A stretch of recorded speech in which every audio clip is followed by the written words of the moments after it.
শোকের ছায়া বলিউডে। চলে গেলেন বলিউডের জনপ্রিয় গায়িকা এবং অভিনেত্রী সুলক্ষণা পণ্ডিত। গত 6ই নভেম্বর বৃহস্পতিবার রাতে মুম্বাইয়ের নানাবতী হাসপাতালে প্রয়াত হন তিনি। মারা যাওয়ার সময় তাঁর বয়স হয়েছিল 71 বছর। তাঁর ভাই সুরকার ললিত পণ্ডিত জানান, গত কয়েকদিন ধরেই অসুস্থ ছিলেন তিনি। এদিন রাত 8টার সময় হার্ট অ্যাটাক হয় তাঁর, তারপরই তিনি মারা যান। শুক্রবার দুপুরে সুলক্ষণার অন্তিম ক্রিয়া সম্পন্ন হবে। প্রসঙ্গত, শিশু অভিনেত্রী হিসাবে বলিউডে পা রেখেছিলেন সুলক্ষণা। 1967 সালে তকদির ছবিতে তাঁর সাত সমুন্দর পার সে গানটি ব্যাপক জনপ্রিয় হয়। হিন্দির পাশাপাশি বাংলা, মারাঠি, ওড়িয়া, গুজরাটি সহ একাধিক ভাষায় গান গেয়েছেন। 1980-তে তাঁর গাওয়া অ্যালবাম জজবাত বেশ জনপ্রিয়তা পায়। গজল শিল্পী হিসাবেও তিনি পরিচিত নাম।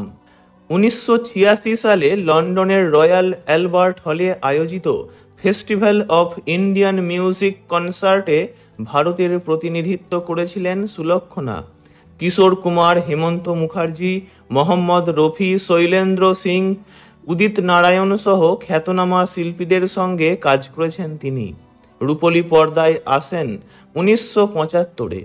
সাসপেন্স থ্রিলার উলঝান ছবির হাত ধরে শুরু হয়েছিল তাঁর অভিনয় জীবন। বিপরীতে ছিলেন সঞ্জীব কুমার। 7-8-এর দশকে একাধিক হিন্দি ছবিতে দাপটের সঙ্গে কাজ করেছেন। সংকোচ, হেরাফেরি, আপনাপন, খানদান, চেহারে পে চেহারা, ধর্মকান্তা এবং ওয়াক্ত কি দিওয়ারে তাঁর কাজ আজও সিনে প্রেমীদের মুখে মুখে ফেরে। সুলক্ষণা কাজ করেছেন বাংলা ছবিতেও। উত্তম কুমারের নায়িকা ছিলেন। 1978-এ মহানায়কের বিপরীতে বন্দি ছবিতে অভিনয় করেছেন। তাঁর কাজ সমালোচক মহলে ব্যাপক প্রশংসাও কুড়িয়েছিল। জিতেন্দ্র, রাজেশ খান্না, বিনোদ খান্না, শশী কাপুর এবং শত্রুঘ্ন সিনহার বিপরীতেও একাধিক ছবিতে কাজ করেছেন সুলক্ষণা। 1996-এ খামোশি দ্য মিউজিক্যাল ছবির সাগর কিনারে ভি দো দিল ছিল তাঁর শেষ গান। সুর দিয়েছিলেন তাঁর ভাই যতীন ললিত। শেষ জীবনে বলিউড থেকে নিজেকে একরকম সরিয়েই নিয়েছিলেন। তাঁর প্রয়াণে চলচ্চিত্র জগতে নেমে এসেছে শোকের ছায়া।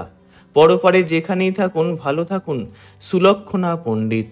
ওনার বিদেহী আত্মার চির শান্তি কামনা করি। ভিডিওটি এইটুকুই। বিনোদন জগতের সব রকম খবরাখবর জানতে চ্যানেলটি অবশ্যই সাবস্ক্রাইব করবেন। ধন্যবাদ।